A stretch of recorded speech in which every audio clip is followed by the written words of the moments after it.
How much are esports teams really worth, or what should they be fairly evaluated at? That is what our Sheep Esports team set out to try to find the answers to. Now, obviously, the business of esports and if esports is even a good business to be in, and whether these teams will ever be profitable or ever be able to make money or what they're actually worth is a really, really complicated question and a debate that people are probably going to continue to have forever. But now that the esports scene has actually been around for a while, some of these teams, have been around for like a decade plus across multiple different esports, we think it's as good of a time as ever to start actually diving into some of these numbers, start actually putting the microscope to some of their financial data, and start coming up with some valuations and start putting some of these teams to the test. So that's exactly what our Sheep Esports team did in this absolutely insane new article and new feature on the website that we are revealing.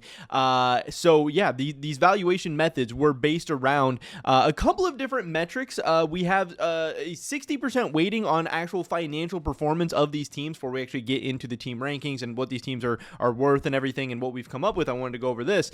So we have that 60% weighting on the financial performance. This is stuff like profitability, shareholder quality, financial strength ratios. Then we also have a 20% weight on growth. Obviously, whether your growth trajectory is up or down, because, if your team is growing, you can actually have a bigger multiple on how much your team is worth and how much people are willing to pay for your revenue and your assets and all that stuff. But obviously, if you are shrinking and things are going down, then people are going to be less likely to overpay or pay a higher multiple on some of the things you have going on. And then finally, we have a 20% weight on additional criteria. This is extending into non-financial valuation. This is going to be stuff like viewership, your facilities, your presence in tier 1 games, and your overall brand monetization. So these are things we use. I know that we also did solicit a bunch of esports experts, people like CEOs, financial advisors, investors, different stuff like this, to help come up with some of our valuation methods, to come up with some of our models, to come up with some of these numbers overall. So a lot of time, work, effort, and everything went into this. The Sheep Esports team went absolutely crazy. This was super, super impressive. Again, we have a whole article about this that you guys should definitely go check out. But in this video, I did want to go over some of the numbers that we came up with and try to answer the question of how much esports teams are actually worth. So at the top, we have the most valuable team in Europe. Again, right now we just have Europe. We are hoping to continue to evolve and grow our overall valuation rankings and the numbers and everything as teams start to have more financial data available, as teams start to share more information with us, as we continue to have ongoing conversations with more and more teams. We will definitely add more new teams to the rankings and everything, but we had to start somewhere. So we're starting off with the European organizations that we had data on, or that would have conversations with us, or that we could get the numbers for and reliable numbers for as well. We don't want to come up with numbers that don't make sense or things that are going to be unreliable. So at the top, we have the number one team, G2 Esports, revenue of $27 million. These are based off 2022 data and numbers, I do believe, with that valuation coming in an estimated $125 to $135 million. Now, obviously, that sounds absolutely crazy. It's such an insanely massive number, but G2 is doing a lot of cool things. They're doing some very, very big things. The future is definitely looking bright for them. The industry leader in revenue volume, audience, and controlled growth, G2 Esports has also built a balanced financial structure. Since 2013, G2 has worked to assert itself as the biggest esports organization in Europe. Now, no other team is close. With a total workforce of around 100 employees, G2 operates in most of the major titles in the ecosystem: League of Legends, Counter-Strike, Rocket League, Valorant, Rainbow Six, and more. The 2023 to 2024 trend: slower revenue growth with a small operating loss, less than 10% of revenue. Next up on this list, we do have Fnatic with some 2023 numbers coming in. Revenue of $21 million, so a little bit lower than G2, and we have them at a valuation estimate of $80 to $90 million.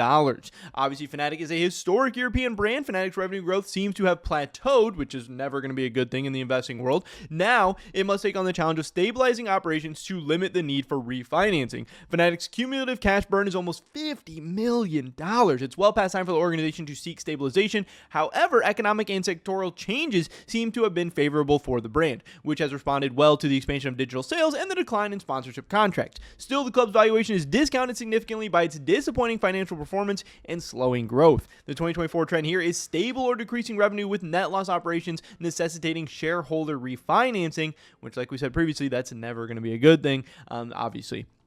Next up, we have Vitality with some 2022 numbers. We have the revenue of $14.8 million, putting them at a valuation estimate of around $60 to $70 million. Vitality is undoubtedly one of the strongest brands in Europe, as evidenced in particular by its partnerships with many premium non-endemic partners. With Counter-Strike as its flagship, the French club owned by Indian billionaire Tej Kohli has remained unable to balance its balance sheet, reporting an operating deficit equivalent to its revenue at last, closing with a cumulative cash burn of almost $50 million since 2019. Again, crazy numbers in the esports world, how much cash people are running through. The club's valuation is discounted significantly by its financial performance despite its impressive growth, and their trends in 2023 and 2024 revenue is expected to have grown relative to the reference year with lower overall operating losses. Still, these losses were significant enough to necessitate shareholder intervention. Vitality's 2023 and 2024 closing should vastly improve its valuation. So again, that's something to keep an eye on as we start to update these numbers and rankings as time goes on. Those new numbers are definitely going to be something interesting to take a look at.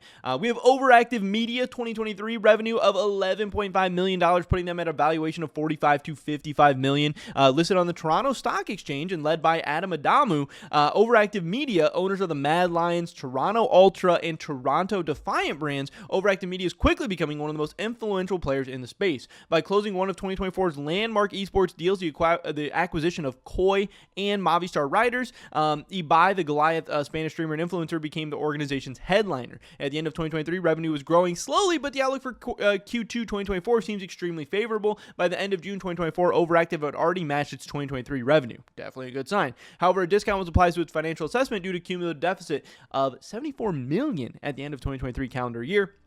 Their 2024 trend, exceedingly strong revenue growth linked to the merger with Koi and Movistar Riders, with slight loss-making operations nearing or meeting overall break-even. The club's financial outlook should also improve with the recent deprecations of LEC and CDL entry fees. So that some definitely good signs there for OverActive Media. Next up, we have Heretics, revenue of $11 million with a valuation of $40 to $45 million. After debuting in VCT, EMEA, the LEC, and the CDL, Heretics saw its revenue jump from $5 million to $11 million in 1 year. As it entered the highest echelon of competition across titles, the Spanish company was able to fundraise several tens of millions of euros in 2022 from private shareholders and investment funds. Their 2024 trend, slow growth in revenue with the potential to achieve balance or accept relatively small losses. The financial impact of their recent major league debuts has strained the organization's financials, likely limiting opportunities to pursue past sustained growth and therefore restricting opportunities for the organization to boost its valuation.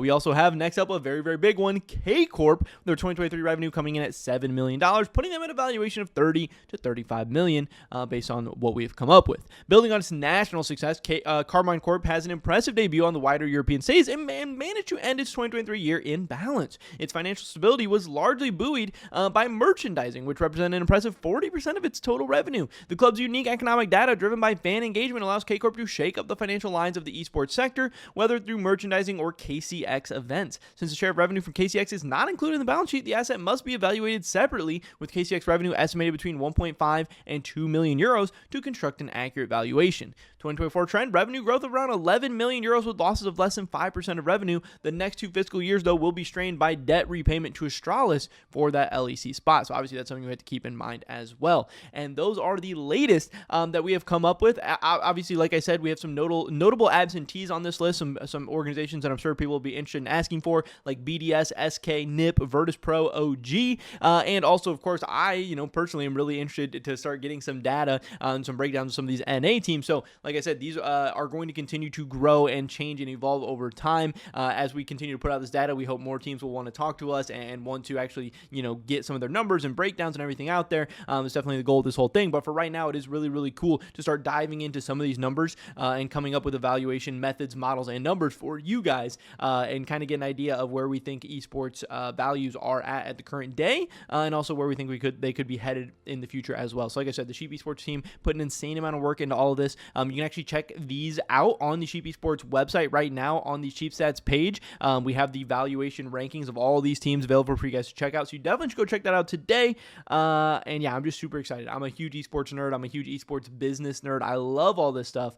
So I'm super, super, super excited. And I hope you guys are too. Pretty much it for this video today. Hopefully catch you guys in the next one. Also, of course, as always, everything we're doing is powered by Holy. Had to mention them real quick. Great tasting energy drinks that are also healthier than the competition. You can use discount code SE5 to get €5 off your first purchase. or SC10 to get 10% off your entire basket. So definitely go check them out today. Thank you to Holy for powering everything we're doing. Hopefully we catch you guys in the next one. Until then, peace.